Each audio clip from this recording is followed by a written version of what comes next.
Welcome back. Before the story begins, every word you're about to hear was written by a person, not a machine. Someone sat with the story and chose each sentence carefully. That matters.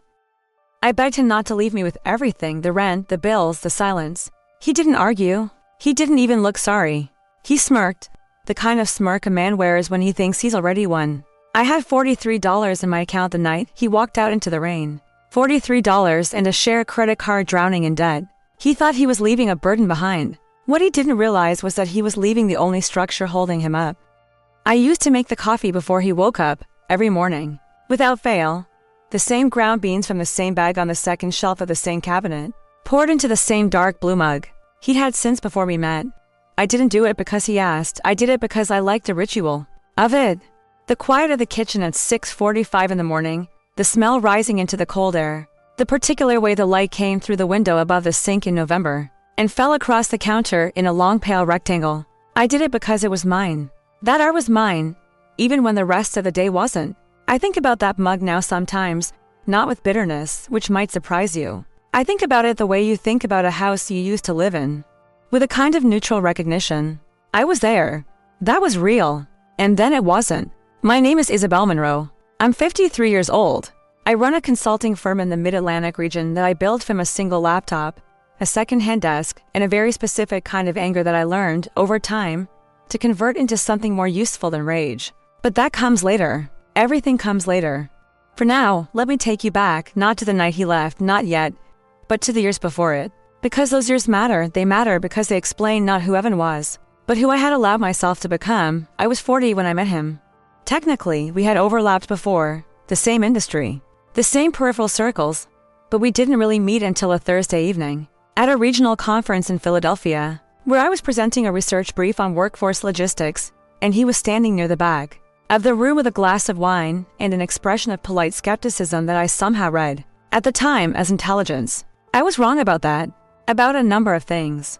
What I was not wrong about was that he was charming. Evan Brooks was deeply, specifically charming, the kind of charming that knows exactly which frequency to operate on depending on who is in the room. With men, he was easy and confident, a backslapper, full of references to games and deals and things that had happened on golf courses. With women, with me, he was different, attentive, careful. He had this way of listening that made you feel like the most coherent person in the world. Like everything you said was not only heard but stored. Like he would think about it later when you weren't there. I had never been listened to like that before. It turned out, later, that he had not been listening at all. He had been performing the appearance of listening, which is a different skill entirely, and he had perfected it. We moved in together after 11 months. At the time, I owned a small condo in Silver Spring, 2 bedrooms, a parking space, a homeowners association that sent stern letters about holiday decorations. It was mine. I had saved for it. For years, paid the down payment myself, chosen every piece of furniture with the deliberate care of someone who knows that every dollar has a history. I was proud of that condo in a quiet way I didn't often announce, because I had grown up in a family where money was never abundant, and pride was considered a form of exposure. You didn't say out loud what you had worked for. You just worked for it. When Evan moved in, I absorbed most of the household costs without either of us ever formally discussing it. This is a part that I have spent years examining, not with self-pity, but with the specific curiosity of someone trying to understand a mechanism. How does that happen?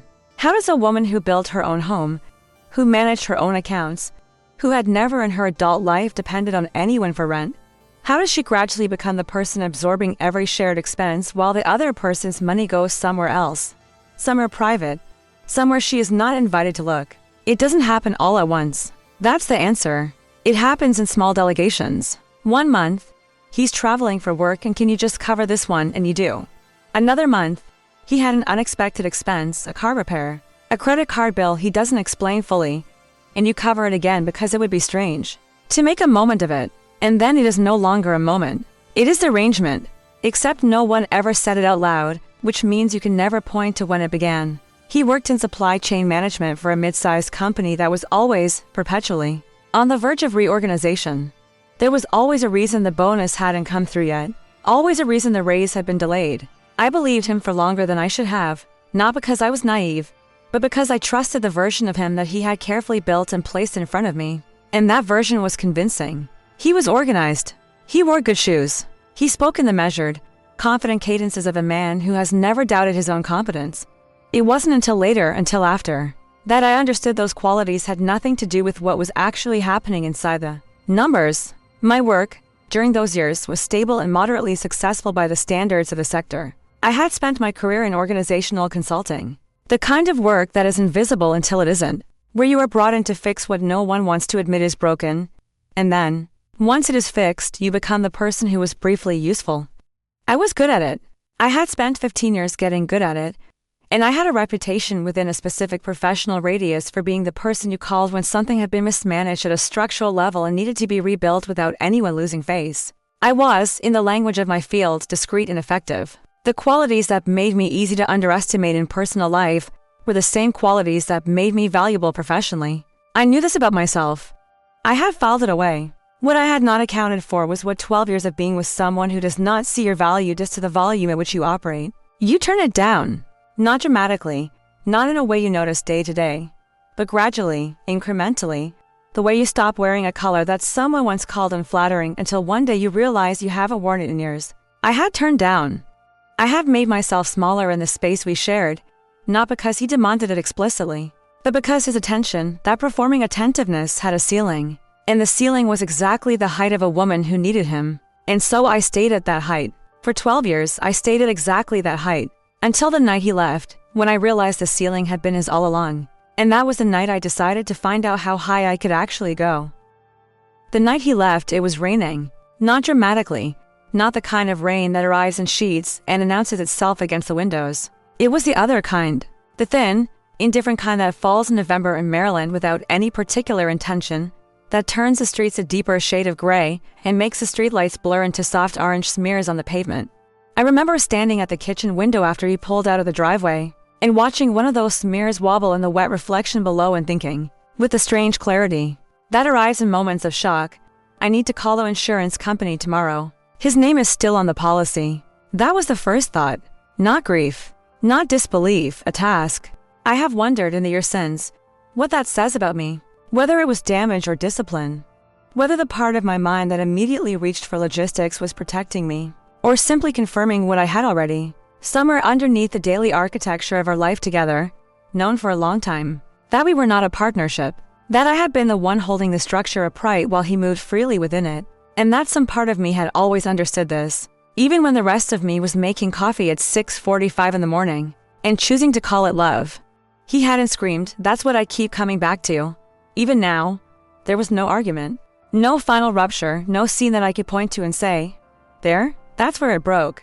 He had simply come home from work on a Tuesday, moved through the apartment with a particular kind of efficiency. I didn't immediately recognize opening drawers, closing them, a bag appearing near the front door with the quiet certainty of something that had been packed elsewhere and brought in only at the last moment. And when I asked him what was happening, he told me briefly, cleanly, in the tone of a man reading from a document he had already reviewed. He was leaving. He had been thinking about it for a while. He didn't want to keep going in the direction they were going. He said they, which I noted. Not I, not we. They. As though we were a company he was divesting from. As though the 12 years were a position that had underperformed. I asked him about the rent. The lease was in both their names, but we both knew I had covered the last 14 months while he sorted out his finances. I asked him about the credit card, the shared one.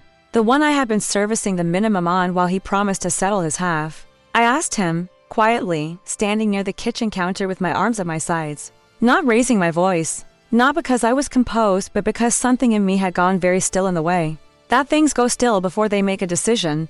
I asked him not to leave me holding all of it. That was when he smirked. It wasn't a large expression. It barely qualified as a facial movement, just a slight lift at one corner of his mouth, a fraction of a second, there and gone. But I have replayed it more times than I can count, not out of anger, but because of what it contained. It contained the entire answer to every question I had ever been too careful to ask out loud. It said, I knew you'd make this about money. It said, this is exactly why I'm leaving. It said, you were never going to be the kind of woman who didn't notice. He picked up the bag. He said he'd be in touch about the logistics. He used that word, logistics, which was the same word I used in my professional life, in proposals and briefings and restructuring plans, and hearing it applied to the dissolution of our shared existence felt like a small, precise insult. Intentional or not, I couldn't say. I have decided, over time, that it doesn't matter. The door closed. The rain continued. I stood in the kitchen for a long time.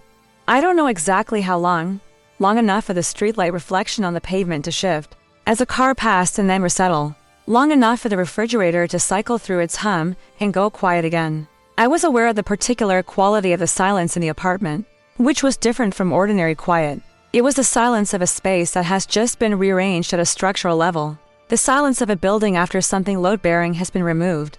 I did not cry that night. I want to be accurate about this, not because I am proud of it, but because it matters to the shape of what came next. I did not cry. I sat down at the kitchen table with my laptop, and I opened my bank account. The balance was $43.17. The rent was due in 11 days. The electric bill was set to auto-pay in 4. The shared credit card carried a balance of $6,200, and my name was the primary on the account.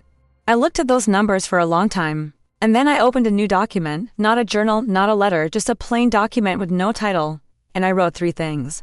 What I owe, what I earn, what I need to change. That was all. 3 lines. No manifesto, no declaration of war, no promise to myself about the future. Just 3 lines, in the same font I used for client reports, with the same dispassionate clarity I brought to other people's broken organizations. Because that was what I had.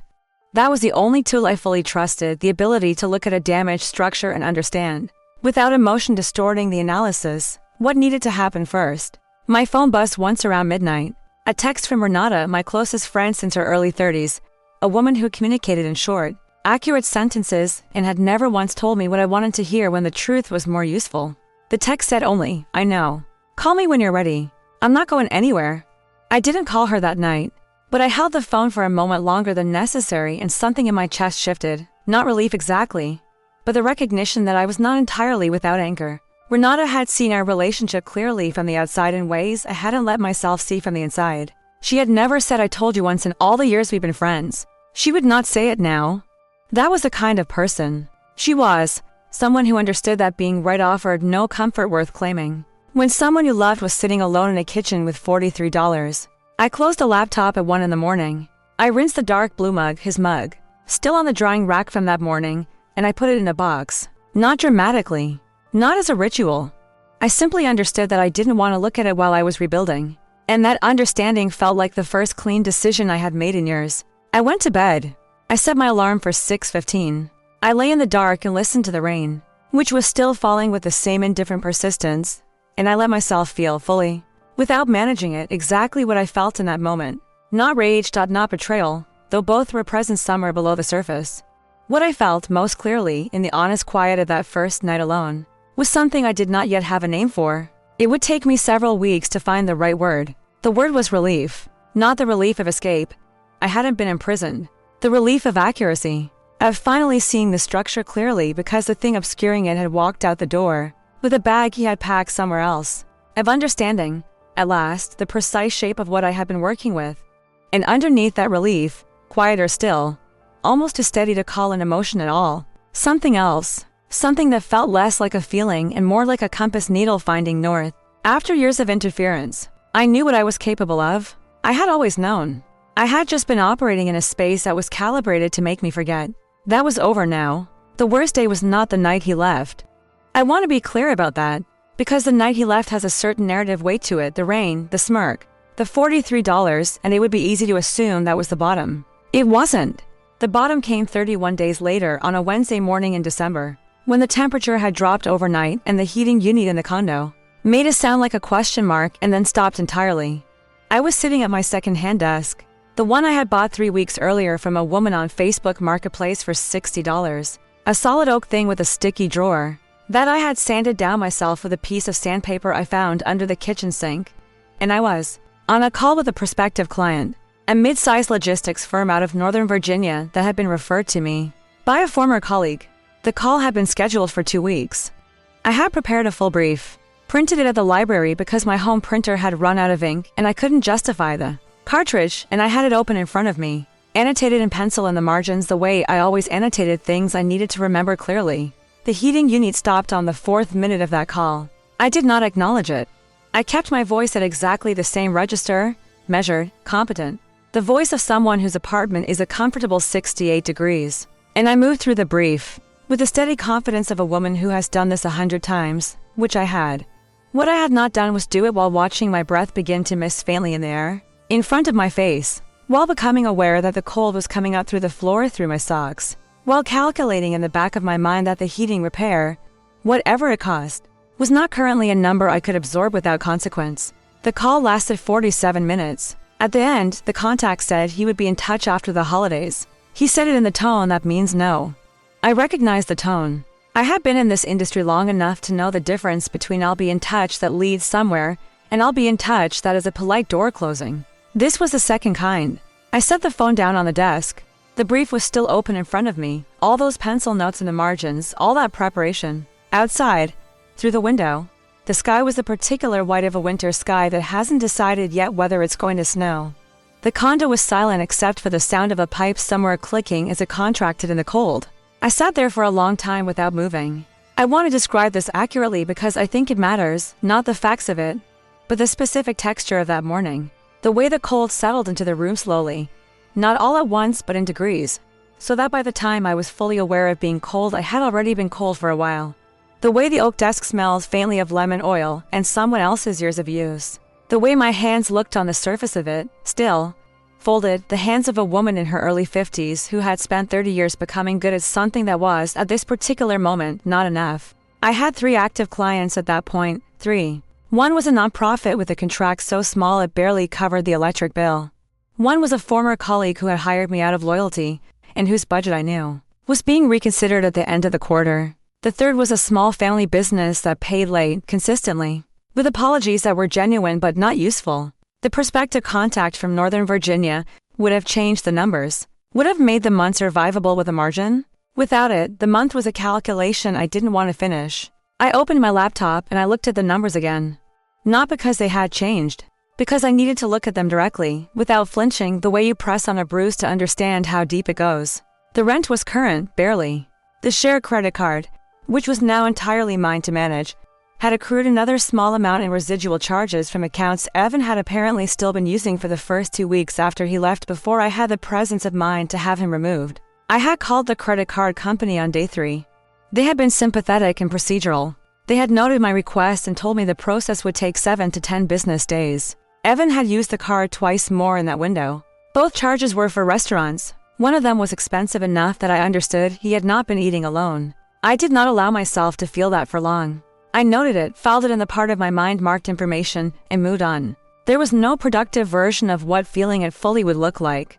I knew that about myself. The heating unit was, as it turned out, a failed capacitor. The repair cost $180, which the technician, a quiet man named Gerald, who arrived within 2 hours and worked without making conversation, which I appreciated, told me with the apologetic directness of someone who knows the number is going to land badly. I paid it. I had the money, technically, because I had been methodical about separating a small reserve into a second account. The week after Evan left, not much, but enough for exactly this kind of thing, which told me something about the state of mind I had been in when I set it aside, already anticipating the failures, already planning for the cost of being alone in a structure that was older than its maintenance. History suggested. Gerald left. The heat came back on. I made tea, not coffee, not anymore. I had stopped making the full pot since there was no one else to drink it, and I stood at the kitchen window with the mug warm between both hands, and I looked at the street below, which was quiet in the way that streets are quiet on cold Wednesday mornings when everyone is somewhere else inside with their lives arranged in whatever shape their lives had taken. I thought about calling Renata. I had called her for time since the night Evan left, and each time she had answered immediately, no matter the hour, and she had listened without performing comfort. She was good at that, at being present without filling the silence with reassurances she couldn't guarantee. I trusted her more than I trusted most things. But I didn't call her that morning. Not because I didn't need to, I did. But because I understood that what I needed in that moment was not a voice. What I needed was to stay in the difficulty long enough to understand something about it. To not reach for relief before I had extracted what the difficulty was trying to show me. What it was showing me was a pattern.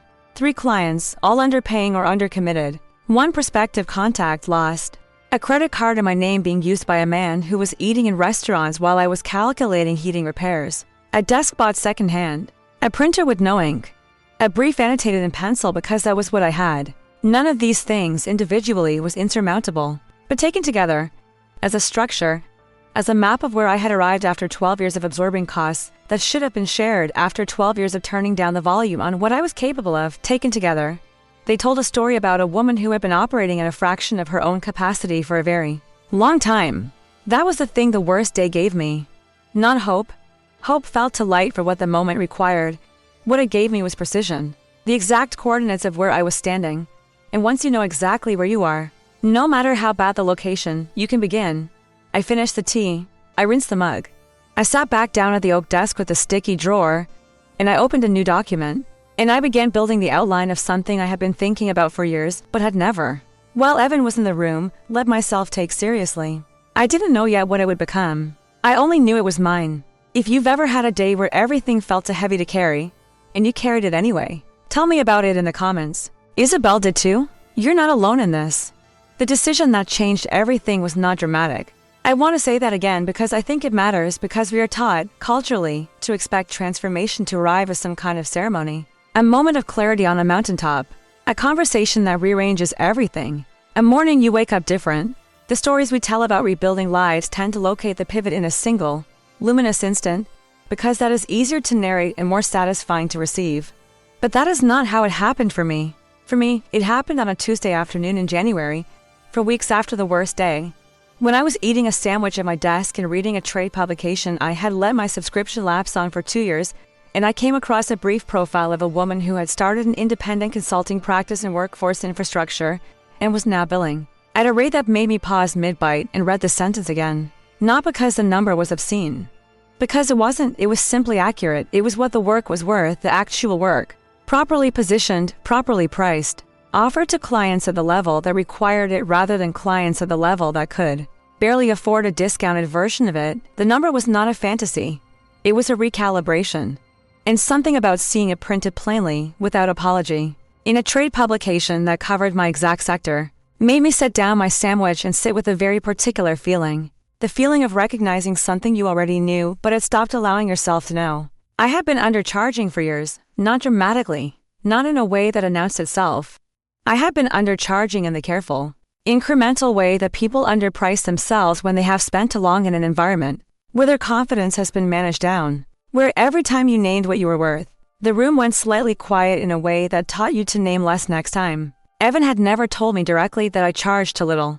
He had done something more effective. He had responded to every mention of my work with a kind of polite curiosity that, over time, had the same effect as criticism without the clarity of it. His eyes didn't change when I talked about a client win. His posture didn't shift when I described a difficult project I had navigated well. He was simply, consistently, mildly elsewhere, and I had learned, without realizing I was learning it, to match his energy. To make my work small in the space between us so that it wouldn't highlight, by contrast, how little he was building.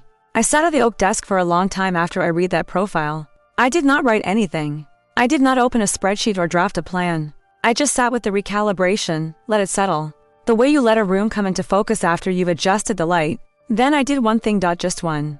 I opened my rate sheet, a document I had not updated in 3 years, and I revised it. Not aggressively. Not with the overcorrection of someone swinging from one extreme to another.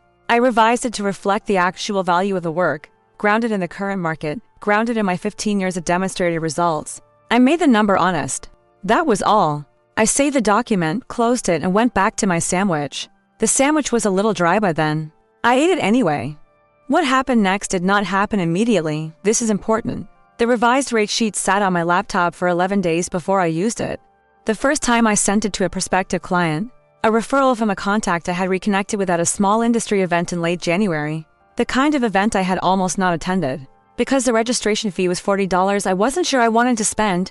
I felt something I can only describe as the anticipatory discomfort of telling the truth after a long period of editing yourself. My hand was entirely steady when I had sent, but something in my chest was aware that this was different, that I was no longer adjusting the number to make the room comfortable. The client responded in 4 hours. She said the rate was appropriate and asked when I could start.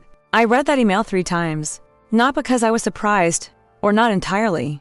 I read it 3 times because I wanted to mark the moment accurately. I wanted to understand what had just happened, which was not that I had gotten lucky, and not that the universe had rewarded me for a decision, but simply that I had offered the correct value. And someone with the budget and the need had recognized it. That was all. The transaction was clean and simple, and it had been available to me for years. I had been the obstacle. Renata called that evening. She had a habit of calling at the precise moments when something had shifted. Not because she was psychic, but because she paid attention in a particular way. That people who love you without agenda tend to pay attention. She tracked the texture of your silences, the cadence of your texts, the small signals that something was different. She called and I told her when it happened, not with excitement, which felt premature, but with the measured satisfaction of someone reporting accurate findings. She was quiet for a moment. Then she said, "You should have done this 3 years ago." Not unkindly, just factually. That was Renata. She gave you the truth without the cushioning, because she respected you enough to assume you could hold it. I said, "I know." She said, "Are you going to keep going?" I said, "Yes."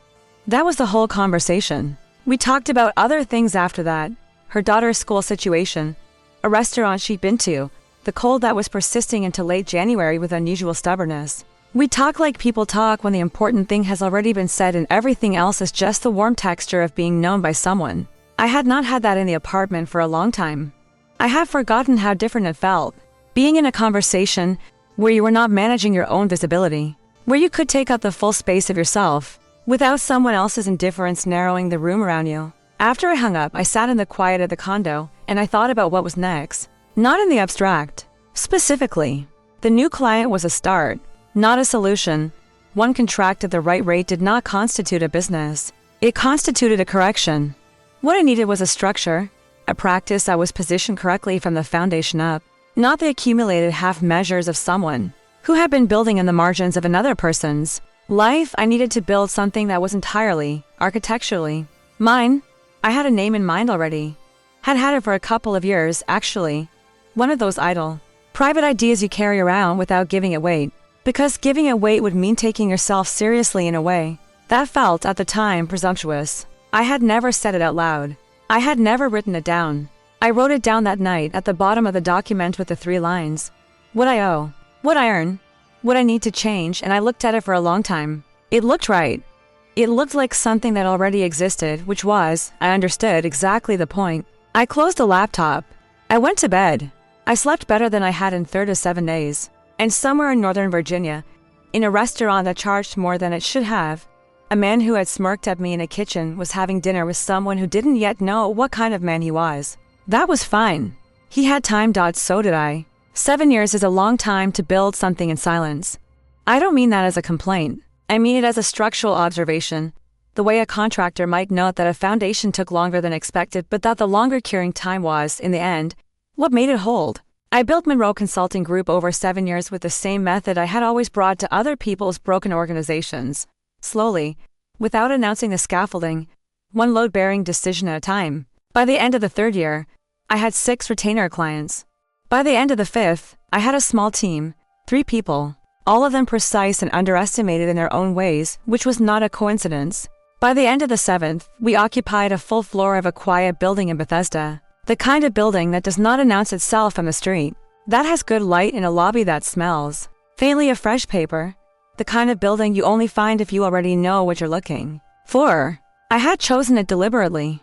Everything I built during those 7 years was deliberate in a way that my life before had not been, not because I had become a different person, but because I had stopped dividing my attention between what I was building and the performance of being smaller than it.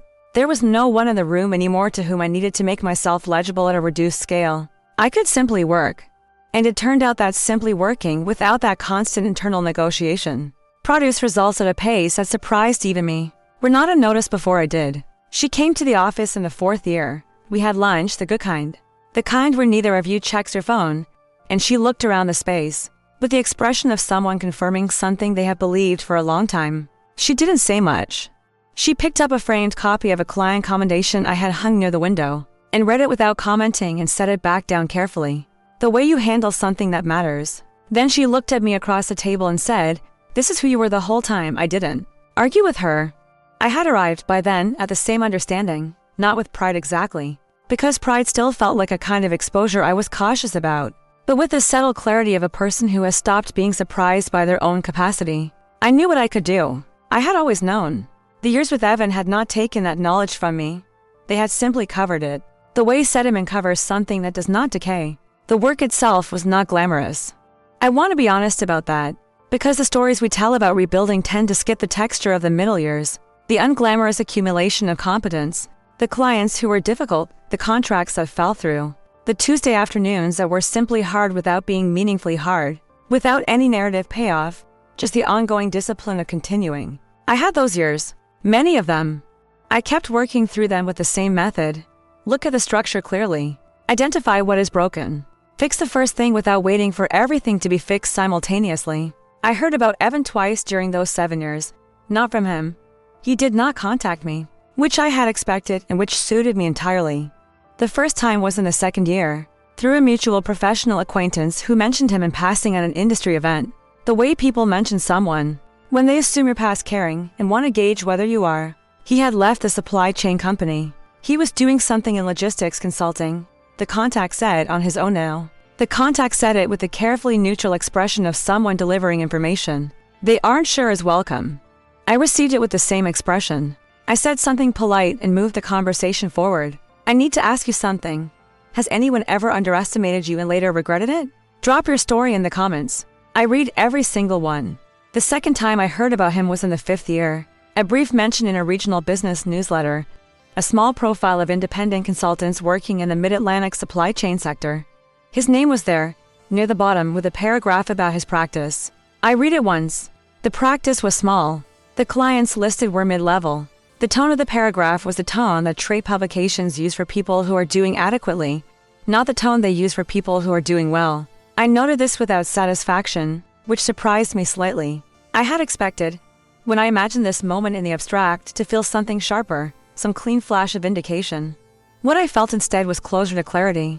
The kind of clarity you feel when a hypothesis is confirmed not dramatically but simply accurately. He had believed, the night he left, that the arrangement we had, with me absorbing the costs, managing the structure, sustaining the household while his money went elsewhere, had been in his favor. He had smirked because he believed he was leaving with more than he was giving up. The newsletter paragraph suggested that the calculation had not borne out the way he expected. This did not make me happy. I want to be precise about that.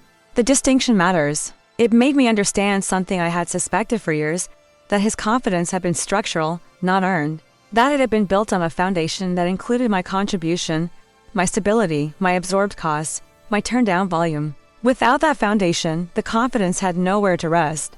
It was not that he had failed. It was that he had been, all along, smaller than he appeared. And I had been, all along, larger than I allowed. That understanding settled into me quietly and stayed there. It didn't change what I was doing. I was already doing it. But it clarified the texture of the work, gave it a particular kind of solidity. The solidity of something built on accurate knowledge of its own foundations rather than on hope, or performance or the management of someone else's comfort. I kept building. The 6th year was the year we landed the first major corporate contract, a restructuring engagement with a regional infrastructure firm that was exactly the kind of work I had spent 15 years preparing for. The 7th year was the year I hired a 4th team member and began turning away contracts that weren't the right fit, which felt, the first time I did it, like an almost physical act of reclaiming something I had given away for a very long time. I was 52 years old. I had a company that was mine in every sense. Financially, structurally, reputationally. I had Renata, who came to lunch every few months and always ordered the good wine and always read the room before she spoke. I had a team of 3 people who were good at what they did and who trusted the work we were doing together. I had the condo, still. I had paid off the remaining mortgage in the 6th year, quietly, without telling anyone, sitting at the same old desk from Facebook Marketplace that I had moved with me twice and still hadn't replaced because it was solid in mine, and I didn't need to perform upgrades for an audience of no one. I had built the life, not the life I had imagined in the kitchen at 6:45 in the morning, making coffee for someone who wasn't paying attention. A different life, a more accurate one. And then, on a Thursday morning in October, my assistant forwarded me an inquiry from a prospective client in the supply chain sector, who was looking for a consulting engagement on organizational restructuring. The name on the inquiry meant nothing to her. She forwarded it with a brief note. Looks like a decent fit. Want me to schedule a call? I read the name. I read it again. Then I set the email down and looked out the window at the quiet street below the Bethesda office, at the ordinary Thursday morning continuing without any awareness of what had just arrived in my inbox. A car passed. A woman walked a dog. The light was the particular gold of October in Maryland, low and unhurried. I sat with the information for exactly as long as I needed to sit with it. Then I typed back to words. Schedule it. The meeting was scheduled for a Tuesday at 2 in the afternoon. I did not rearrange my calendar for it. I did not prepare differently than I would for any other prospective client. I reviewed the inquiry, organizational restructuring, mid-size supply chain operation, looking for an external consultant to assess and rebuild internal processes, and I prepared the same brief I would have prepared for anyone at that stage. Thorough, clean, accurate. I printed 2 copies, as I always did, and placed them in a folder on the left side of my desk before I went home Monday evening. I slept well. Tuesday morning I had 2 other calls, a lunch with a current client, and a quick review with my team before the 2 o'clock. The day had its own weight and rhythm, and the 2 o'clock sat inside it without particular ceremony, which was exactly where I wanted it. Renata had texted that morning, not about the meeting because I hadn't told her yet, and that was a deliberate choice I had made without fully examining. Some things you need to hold alone until you understand their shape. She texted about something else entirely, a film she'd seen, and I responded with the ease of someone whose morning was entirely ordinary. At 1:55, my assistant confirmed the client had arrived and was in the small waiting area outside the conference room.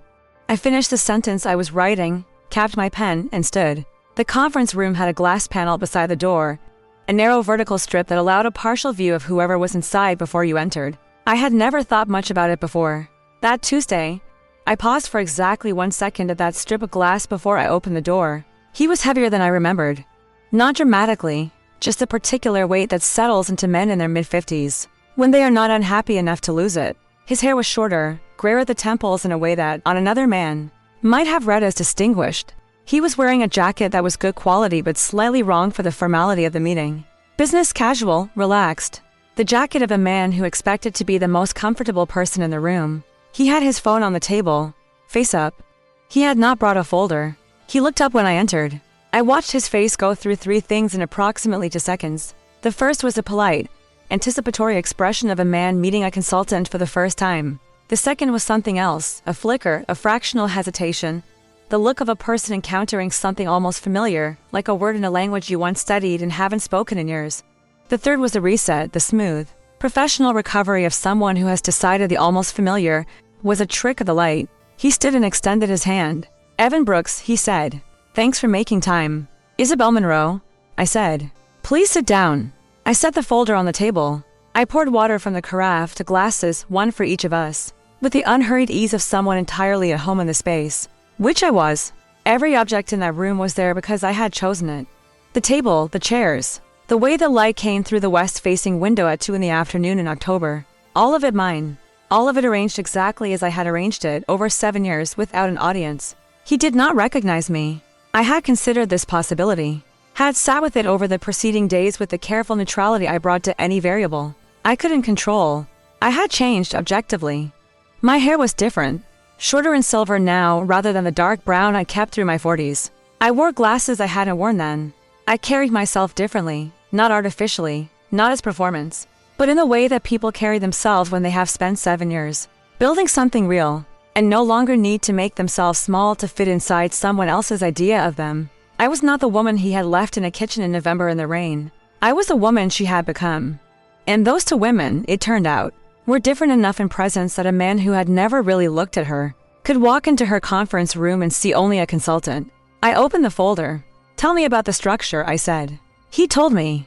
1 listened, genuinely, not performing it because the work was real and the information was relevant. And I had built this company on the principle that the work always came first, regardless of what else was in the room. He described his operation with the particular cadence of someone who knows something is wrong, but hasn't yet identified precisely what. I recognized the pattern. I had seen it in dozens of organizations, the confident surface, the structural instability underneath, the leader who had been operating on momentum and was only now, as the momentum slowed, beginning to fill the gaps. I asked 3 questions. He answered all 3 with less precision than the questions required. I wrote 1 thing in the margin of my copy of the brief. Not a word. Just a small mark, the kind I made when I had heard enough to understand the scope of what was needed. 40 minutes into the meeting, he paused and looked at me with the expression of a man who is trying to place something he cannot quite locate. Have we met before? He said. You seem. He stopped, searched, Familiar. I looked at him across the table. The October light was steady.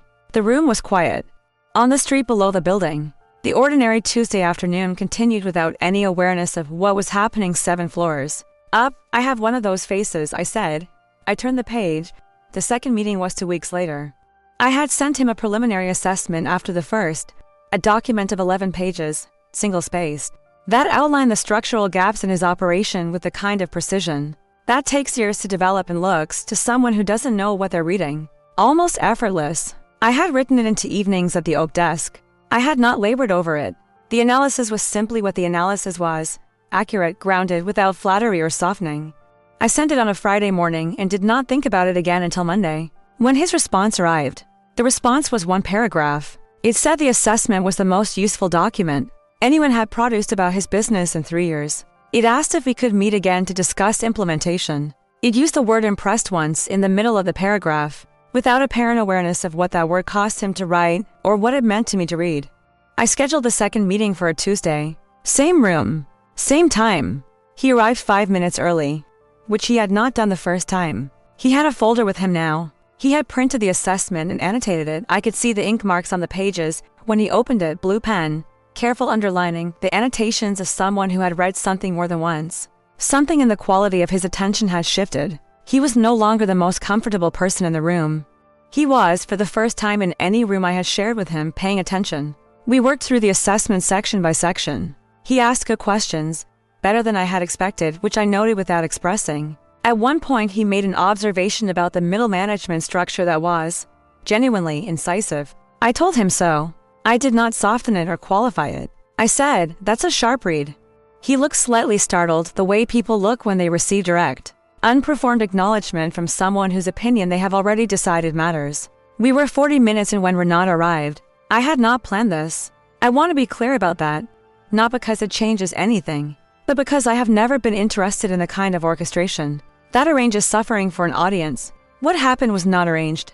Renata was my operations director by then, had been for 2 years. A transition that had begun as informal advisory and formalized naturally. When the company reached the size where I needed someone I trusted completely in the room, she knocked twice, as she always did, and opened the conference room door with the ease of someone who belongs in a space entirely. "Isabel, sorry to interrupt. The Hartley contract needs your signature before 4, and I have the Meridian call in 20.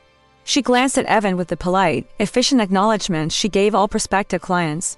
Then she set a folder on the table beside me, and as she did, she paused. The pause lasted 1 second, perhaps less, but I saw it, the recognition moving across her face with the particular quality of something arriving after a long delay. She looked at Evan. She looked at me. She said nothing.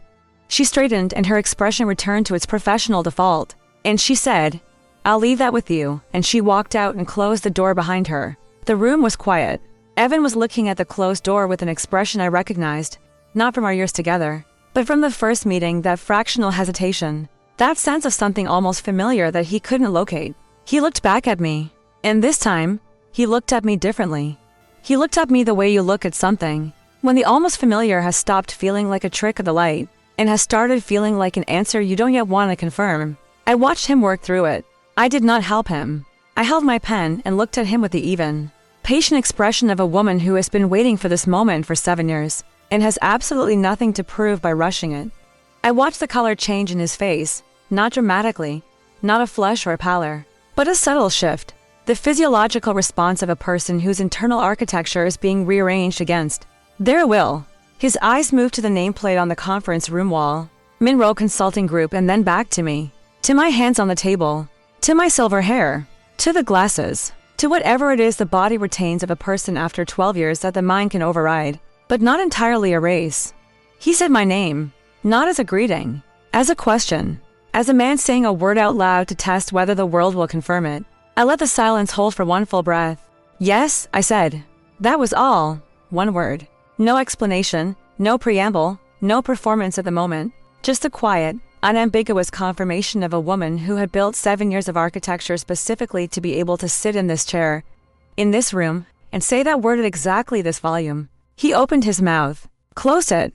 The folder with his annotations was still open on the table between us. All that careful underlining, all that blue ink, all that attention directed at work produced by the woman. He had smirked at in a kitchen while she stood with $43 in her account and the rent coming due. He said, "Isabel, I know," I said. Not coldly.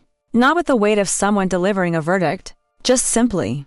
The way you say something that is true and complete and requires nothing further. I closed my copy of the assessment. I set my pen down.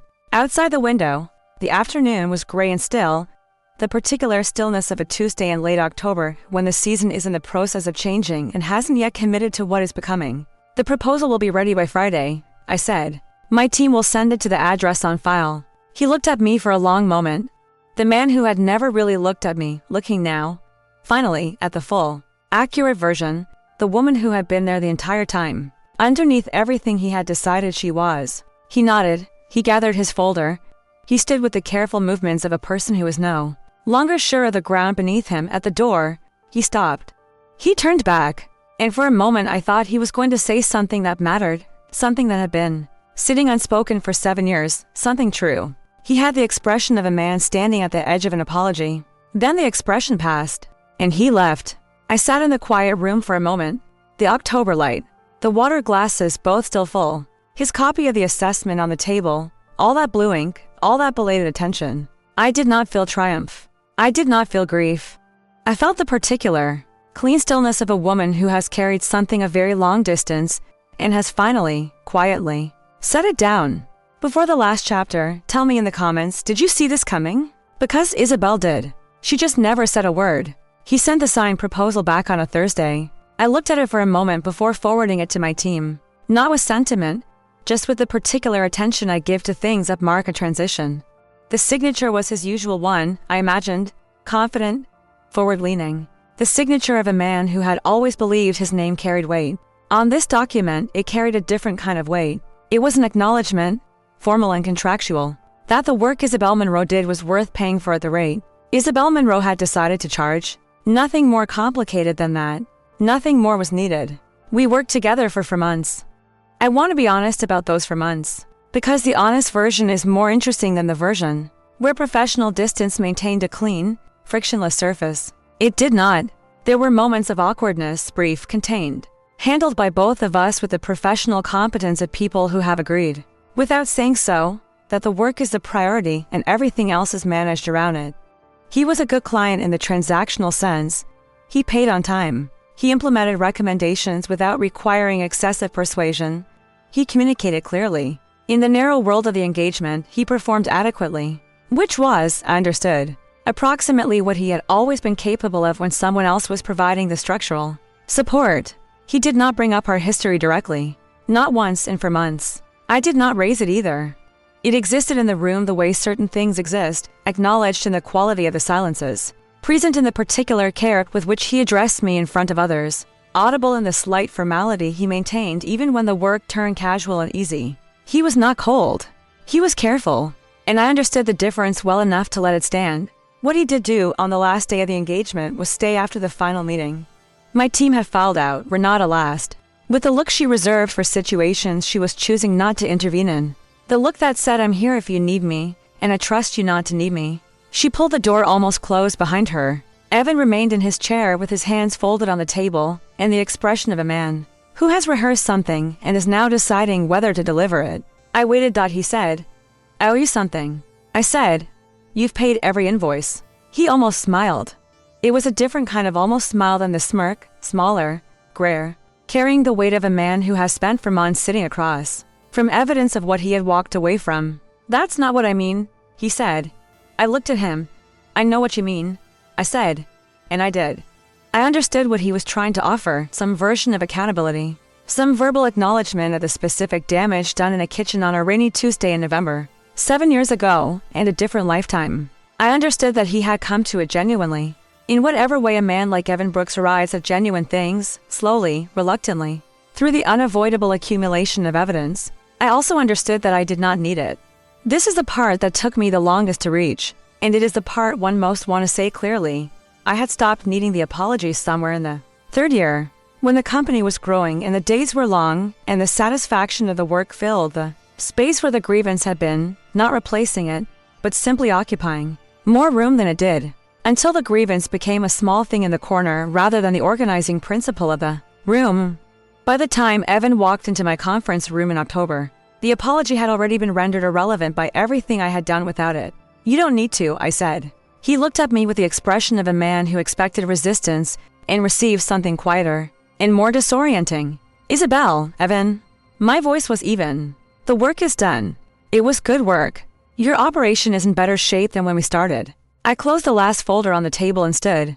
"That's the outcome we agreed on." He stood too. He picked up his jacket from the back of the chair, the same kind of jacket, I noticed, slightly too casual for the formality of the room, slightly wrong in the same way I had always been slightly wrong, and I understood that some things about a person remain constant regardless of what the years do to the rest. He was still, at his core, the man who had not brought a folder to the first meeting. The man who had been comfortable when he should not have been. It had cost him things he could now see clearly. At the door, he paused this time. He didn't turn back. I heard his footsteps in the hallway, steady, diminishing, the particular sound of someone moving. Away from something they arrived at too late, the elevator opened, closed. And then the building returned to its ordinary sounds, the hum of the ventilation system, a phone ringing 2 offices away. Renata's voice in the corridor speaking to someone with her usual efficient warmth. I stood at the window for a moment and looked to the street below. The trees along the sidewalk had finished turning. That late October gold was gone now. The branches mostly bare. The last leaves moving in the cold air with the unhurried certainty of things.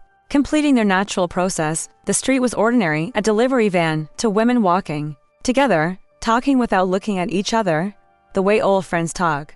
A man in a gray coat reading something on his phone. Standing still in the middle of the sidewalk in the particular oblivion of someone who has forgotten, momentarily, that the world is moving around him. I thought about the kitchen in Silver Spring. The 6:45 light. The dark blue mug. The rain.